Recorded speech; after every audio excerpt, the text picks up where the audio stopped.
시간의 무게재심 그 후 빼앗긴 시간은 되돌릴 수 없지만 남은 시간을 희망으로 채우는 것은 우리의 선택이다. 시간이 멈춘 사람들. 1988년 겨울 서울 외곽의 작은 공장 마을. 최만호 당시 35세는 평범한 가장이었다. 아내 김정숙과 두 딸 수연, 지연과 함께 비좁지만 따뜻한 단칸방에서 살았다.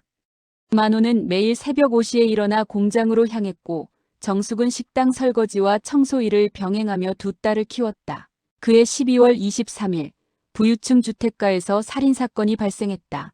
피해자는 지역유지로 알려진 박모 씨. 경찰은 신속한 해결을 압박받았다.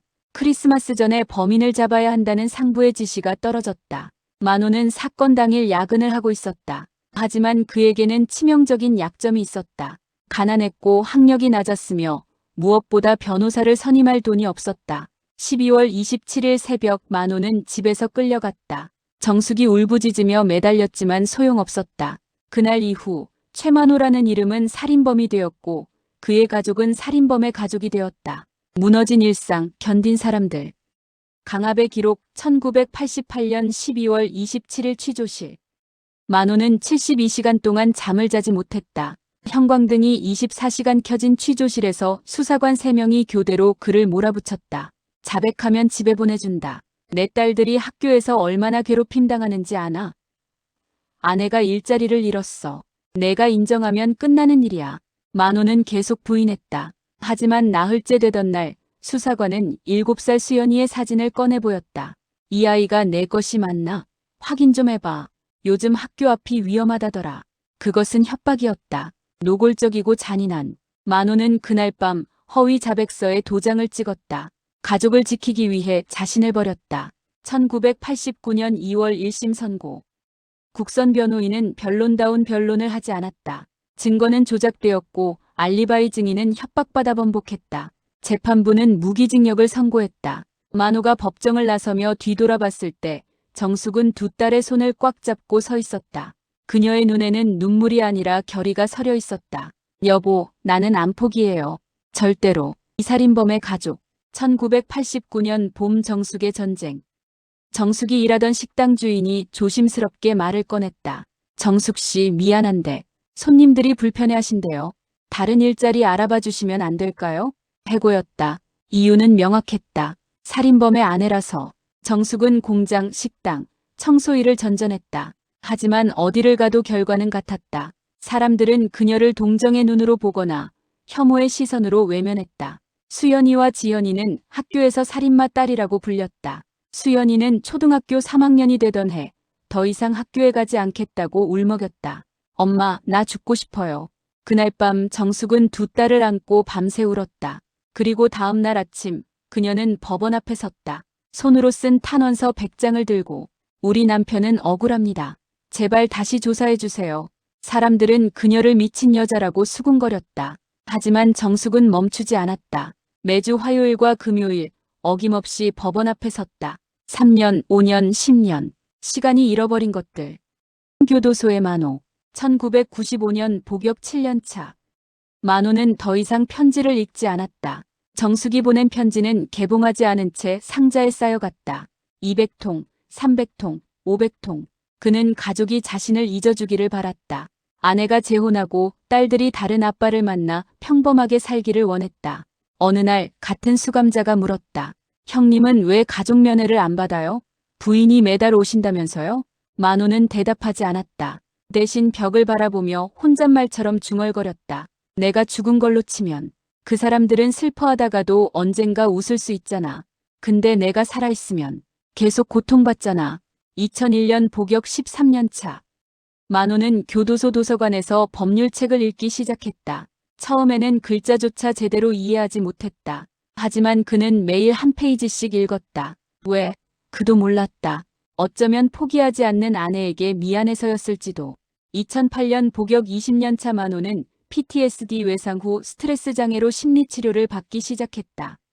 밤마다 취조실의 형광등 불빛이 꿈에 나타났다. 협박하던 수사관의 목소리가 귓가에 맴돌았다. 넌 나갈 수 없어. 평생 여기 있을 거야. 만호는 50대 중반이 되었다. 머리는 하얗게 새었고 허리는 굽었다. 그는 거울을 보며 생각했다. 정수가 너무 늙어버렸어. 이제 나가도 난 내 남편이 아니야. 수연의 결심. 2010년 수연 29세. 수연은 대학을 졸업하지 못했다. 학비를 벌기 위해 아르바이트를 전전하다가 중퇴했다. 그녀는 콜센터에서 일하며 매달 월급의 절반을 저축했다. 목적은 하나였다. 아버지의 재심을 위한 변호사 비용. 어느 날 수연은 TV에서 재심 전문 변호사 강태영을 보았다. 그는 억울한 사건을 다루는 변호사로 유명했다. 수연은 8년간 모은 돈 3천만 원을 들고 강태영의 사무실을 찾아갔다. 선생님, 제 아버지를 도와주세요. 강태영은 수연의 눈을 보았다. 그 눈에는 22년의 분노와 절망, 그리고 마지막 남은 희망이 담겨 있었다. 사건 자료를 보여주세요. 진실을 향한 연대. 오강태영의 과거. 강태영에게는 비밀이 있었다. 10년 전 그는 한 재심 사건을 맡았다. 그 사건의 피고인은 무죄였지만 강태영은 결정적인 증거를 늦게 발견했다. 피고인은 재심을 2주 앞두고 교도소에서 자살했다. 그날 이후 강태영은 단 한 건도 지지 않기로 결심했다. 그는 수면제 없이는 잠들지 못했고 매일 밤 그 피고인의 유서를 읽었다. 변호사님, 저는 결백합니다. 하지만 더는 버틸 수 없습니다. 강태영은 만호의 사건 자료를 읽으며 분노했다. 조작된 증거, 협박받은 증인, 부실한 수사. 모든 것이 시스템의 폭력이었다. 수연 씨, 이 사건은 제가 무료로 맡겠습니다. 예, 하지만 이건 제 속죄입니다. 늦었지만 이번엔 반드시 이기겠습니다. 2011년 수사 시작. 강태영은 사건 기록을 파헤쳤다. 그리고 한 가지 의문점을 발견했다. 사건 당일 피해자 집 근처에 살던 오덕수라는 인물이 수사선상에서 완전히 제외되어 있었다. 이유는 오덕수는 당시 경찰서장의 조카였다. 강태영은 오덕수를 추적하기 시작했다. 그리고 충격적인 사실을 발견했다. 오덕수는 현재 중견건설사 CEO였다. 사회적으로 존경받는 기업인이자 자선사업가로 활동하고 있었다. 내부 고발자의 등장. 2012년 봄 양심의 무게. 퇴직 경찰관 김철수가 겪는 24년 동안 악몽에 시달렸다. 그는 1988년 만호 사건의 수사팀원이었다. 그날 그는 상관의 명령을 따랐다. 증거를 조작하고 증인을 협박했다. 거부하면 자신도 징계받을 것이라는 두려움 때문이었다. 김철수는 술로 하루하루를 견뎠다. 아내는 떠났고 자식들은 연락을 끊었다. 그는 혼자 낡은 원룸에서 살았다. 어느 날 TV에서 정숙의 인터뷰를 보았다. 25년째 법원 앞에 서고 있습니다. 제 남편은 결백합니다. 김철수는 울었다. 그리고 다음 날 강태영에게 전화를 걸었다. 변호사님, 저는 만호 씨 사건의 수사관이었습니다. 제가 증거를 조작했습니다. 증거의 폭탄. 김철수는 24년간 숨겨둔 자료를 넘겼다. 조작된 증거 사진의 원본. 오덕수를 수사선상에서 제외하라는 상부 지시 문서. 협박받은 증인의 원본 진술서. 강태영은 자료를 읽으며 주먹을 쥐었다. 이제 싸울 수 있습니다. 진실의 폭발. 언론의 힘. 2012년 여름 탐사보도의 시작. 강태영은 탐사 전문 기자 박민수 팀장을 찾아갔다. 박민수는 권력형 비리 폭로로 유명한 언론인이었다. 팀장님, 이 자료를 봐주십시오. 박민수는 자료를 읽다가 안경을 벗었다. 이건 국가범죄입니다. 박민수 팀은 3개월간 취재에 돌입했다. 디지털 포렌식 전문가를 동원해 조작된 증거를 분석하고 오덕수의 과거를 파헤쳤다. 그리고 충격적인 사실을 발견했다. 오덕수는 1988년 당시 도박빚 1억 원을 지고 있었다. 사건 발생 2주 후 갑자기 빚을 모두 갚았다. 피해자의 집에서 사라진 금품 가액이 정확히 1억 원이었다.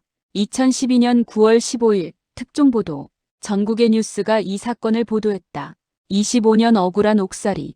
진범은 따로 있었다. 경찰, 증거 조작 의혹. 내부 고발자 등장. 재력가 CEO. 살인 혐의 재수사 요구 빗발쳐. 국민들은 분노했다. 온라인 커뮤니티는 들끓었다. 이게 나라냐? 만호 씨 가족에게 국민이 사과해야 한다. 오덕수를 당장 수사하라. 시민연대의 탄생. 시민들이 자발적으로 모였다. 최만호 진실찾기 시민 모임이 결성되었다. 3일 만에 1만 명이 가입했다. 정숙은 그들 앞에 섰다. 25년을 기다렸습니다. 이제 진실이 밝혀질 것입니다. 여러분과 함께라면 우리는 이길 수 있습니다. 재심 법정의 드라마. 그날의 증언. 2013년 3월 11일 재심 법정. 법정은 방청객으로 가득 찼다. 기자들의 카메라 플래시가 터졌다. 만호는 25년 만에 법정에 섰다. 그는 수척했고 허리는 굽었으며 눈빛은 흐려져 있었다. 재판장이 물었다. 피고인 최종 진술하시겠습니까? 만호는 떨리는 손으로 마이크를 잡았다. 저는 25년 동안 살인범으로 살았습니다. 그의 목소리가 떨렸다. 하지만 가장 고통스러웠던 건 제가 아니라 제 가족이었습니다. 만호는 정숙을 바라보았다. 아내는 25년 동안 단 한 번도 포기하지 않았습니다. 저는 그 사랑을 받을 자격이 없었습니다. 정숙이 눈물을 흘렸다. 재판장님, 저는 무죄를 원하는 게 아닙니다. 저는 제 가족에게 사죄하고 싶습니다. 그들을 지키지 못한 제가 너무 미안합니다. 오덕수의 위증. 오덕수가 증인석에 섰다. 그는 여전히 침착했다. 저는 그 사건과 무관합니다. 저는 당시 집에 있었습니다. 강태영이 증거를 제시했다. 증인은 사건 당일 피해자 집에서 1km 떨어진 CCTV에 포착되었습니다. 오덕수의 얼굴이 굳었다. 그리고 증인의 신발에서 피해자의 혈흔이 발견되었습니다. 법정이 웅성거렸다. 증인, 더 이상의 위증은 추가 처벌 사유가 됩니다. 오덕수는 침묵했다. 그리고 천천히 고개를 숙였다. 무죄 선고. 재판장이 선고했다. 피고인 최만호는 무죄. 법정이 환호로 들끓었다. 정숙은 무릎을 꿇고 울었다. 수연은 엄마를 껴안았다. 만호는 그 자리에 멈춰섰다. 그는 울지 않았다. 그저 하늘을 바라보았다. 25년. 돌아왔구나. 자유의 낯설. 시간이 만든 상처. 2013년 4월 출소. 만호는 교도소 정문을 나섰다. 정숙과 두 딸이 기다리고 있었다. 여보. 정숙이 그를 안으려 했지만 만호는 한 걸음 뒤로 물러났다. 미안. 아직 익숙하지 않아. 집으로 돌아온 만호는 모든 것이 낯설었다. 스마트폰, 무인 결제기, 인터넷. 21세기는 그에게 외계 행성이었다. 첫날 밤 만호는 잠들지 못했다. 침대가 너무 부드러웠다. 그는 바닥에 이불을 깔고 누웠다. 악몽의 반복. 매일 밤 만호는 악몽에 시달렸다. 취조실의 형광등, 수사관의 목소리, 차가운 수갑의 감촉. 그는 비명을 지르며 깨어났다. 정숙이 달려왔다. 여보, 괜찮아요. 꿈이에요. 정숙아, 미안해. 나 이상해진 것 같아. 천천히 회복할 거예요. 우리 함께 있잖아요. 심리치료의 시작. 수연은 아버지를 심리치료센터에 데려갔다. 상담사가 물었다. 만호 씨, 가장 두려운 게 무엇입니까? 만호는 오랫동안 침묵했다. 제가 진짜 살인범이 될까봐 두렵습니다. 무슨 말씀이신가요? 가끔 거울을 보면 제가 누군지 모르겠어요. 25년 동안 저는 살인범이었잖아요. 이제 무죄라고 하는데 저는 여전히 죄책감이 들어요. 상담사는 고개를 끄덕였다. 그것은 트라우마입니다. 당신은 피해자입니다, 만호 씨. 시간을 채우는 사람들. 사회적 연대의 완성 그리고 정의의 심판. 2013년 가을 재단 설립과 법의 심판. 만호는 국가배상금 15억을 받았다. 그는 그 돈을 종잣돈으로 하여 재심 피해자 가족지원재단을 설립했다. 기자회견장에서 만호가 말했다. 저와 같은 억울한 사람들이 더 이상 나오지 않기를 바랍니다. 이 재단은 그들을 위한 것입니다. 국가가 빼앗아간 시간을 우리 사회가 함께 채워나갈 것입니다. 시민모임 회원들이 자원봉사자로 참여했고 강태영 변호사는 무료 법률 자문을, 박민수 팀장은 억울한 사건의 지속적인 취재를 약속했다. 공권력에 대한 심판. 강태영 변호사가 제출한 증거와 내부 고발자의 진술을 토대로 검찰의 재수사가 이루어졌다. 이로 인해 사건 당시 증거를 조작하고 강압 수사를 주도했던 수사관 3명이 직권남용, 위증, 허위 공문서 작성 등의 혐의로 기소되었다. 수사팀장 박모 경감 당시 징역 5년 선고 및 공직 영구 박탈. 증거 조작 관여자 이모경이 당시 징역 3년 선고. 법원은 이들의 행위가 개인의 실수가 아닌 국가 공권력에 의한 조직적인 범죄라고 판시했다. 법정에서 만호는 그들의 선고를 담담히 바라보았다. 오덕수의 최후. 진범 오덕수는 강도살인 혐의로 징역 25년을 선고받았다. 그의 재산은 몰수되었고 사회적 명예는 완전히 추락했다. 수감 직전 그는 만호에게 편지를 보냈다. 최만호 씨, 저는 평생 죗값을 치르겠습니다. 당신이 살아오신 25년을 저는 감옥에서 살겠습니다. 만호는 편지를 읽고 조용히 불에 태웠다. 이제 끝이야. 빼앗겼던 정의가 돌아왔으니 새로운 시작. 2014년 봄 시골 마을. 만호와 정숙은 강원도의 작은 마을에 정착했다. 오래된 한옥을 수리해 작은 게스트하우스를 운영하기 시작했다. 이름은 시간의 집. 매일 아침 만호는 정숙을 위해 밥상을 준비했다. 된장찌개, 김치, 계란말이. 여보, 맛있어요. 25년 못 해준 거 천천히 갚을게. 바보, 우리 이제 시작이에요. 당신은 이제 죄인이 아니잖아요. 손님들의 이야기. 게스트하우스에는 특별한 손님들이 찾아왔다. 재단에서 추천한 재심 피해자 가족들, 상처받은 사람들, 시간이 필요한 사람들. 만호는 그들의 이야기를 들어주었다. 그는 더 이상 과거에 갇혀있지 않았다. 시간은 흐릅니다. 아픈 시간도 행복한 시간도. 중요한 건 과거의 무게를 내려놓고 지금 이 순간을 살아가는 것입니다. 희망의 식탁. 어느 일요일 오후 만호의 가족이 모두 모였다. 정숙, 수현, 지현 그리고 갓 태어난 손주들까지. 만호는 식탁에 앉아 가족을 바라보았다. 그의 눈빛은 맑고 평온했다. 우리 많이 돌아왔네. 모두가 이 자리로 돌아오기 위해 싸워줬어. 정숙이 그의 손을 잡았다. 여보, 지금이 가장 행복해요. 이제 우리에게는 빼앗기지 않을 시간이 있어요. 만호는 고개를 끄덕이며 진심으로 미소 지었다. 나도 그래. 창밖으로 봄 햇살이 쏟아졌다. 정원에는 25년 전에는 꺾여버렸던 희망의 꽃이 피어나고 있었다. 빼앗긴 시간은 되돌릴 수 없다. 하지만 정의를 바로 세우고 남은 시간을 희망으로 채우는 것. 그것은 우리의 선택이다. 최만호와 그의 가족은 오늘도 그 선택을 이어가고 있다. 왜 이 이야기는 지금 필요한가? 현대사회는 빠르게 변화하고 있습니다. 하지만 그 속도에 가려진 개인의 고통, 시스템의 폭력, 회복되지 않은 상처들이 여전히 존재합니다. 시간의 무게 재심 그 후는 단순한 억울한 누명 이야기가 아닙니다. 이것은 시간의 회복 불가능성과 가능성을 동시에 보여주는 이야기, 용서와 해방의 진정한 의미를 탐구하는 이야기, 사회적 연대가 어떻게 개인의 고통을 치유할 수 있는지 보여주는 이야기, 가장 소박한 일상이 가장 큰 행복임을 깨닫게 하는 이야기. 이 드라마는 시청자들에게 묻습니다. 당신의 시간은 어떻게 흐르고 있습니까? 당신은 누군가의 시간을 빼앗고 있지는 않습니까? 당신은 빼앗긴 시간을 어떻게 채우시겠습니까? 그리고 마지막으로 가장 따뜻한 메시지를 전합니다. 빼앗긴 시간은 되돌릴 수 없지만 남은 시간을 희망으로 채우는 것은 언제나 우리의 선택입니다. 모든 억울한 누명을 쓴 분들과 그 가족들에게 이 이야기를 바칩니다.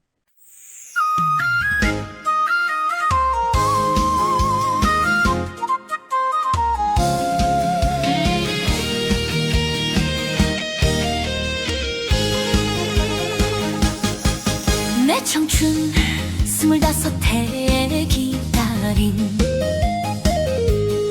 죄 없는 사람에게 쉬운 이름 하나 모진 세월 25해를 버텼어 유리벽 너머로 손만 잡았어 살인자 아내라 손가락질해도 나는 믿었어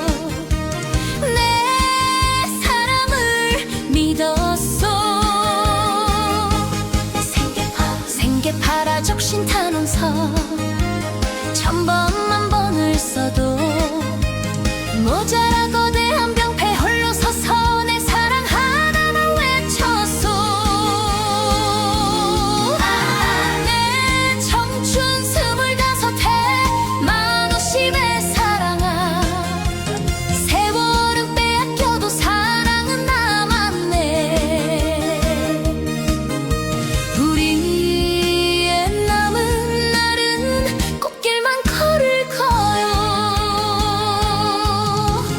눈물말을 나눴던 면회실 팥불이 되어 이제야 만났네 딸아이 손 꼭 잡고 걸어온 이 길 진실은 결국 햇살처럼 비쳤어 억울한 누명 벗는 그날까지 원망 대신 믿음이었어 당신의 이름 석자 되찾아 나는 비로소 썼어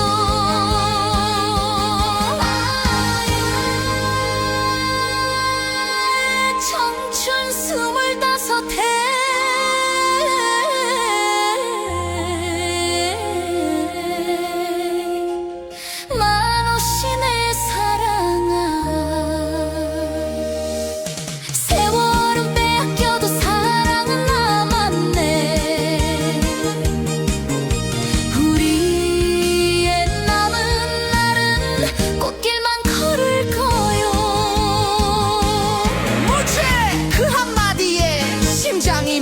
줄 알았네. 25해의 눈물이 강물처럼 터졌어. 세상이여 고개 들어라.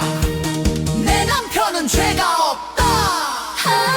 모진 세월 이겨내고 사랑으로 만난 우리들. 빼앗긴 시간은 돌려받지 못해도 지금 이 순간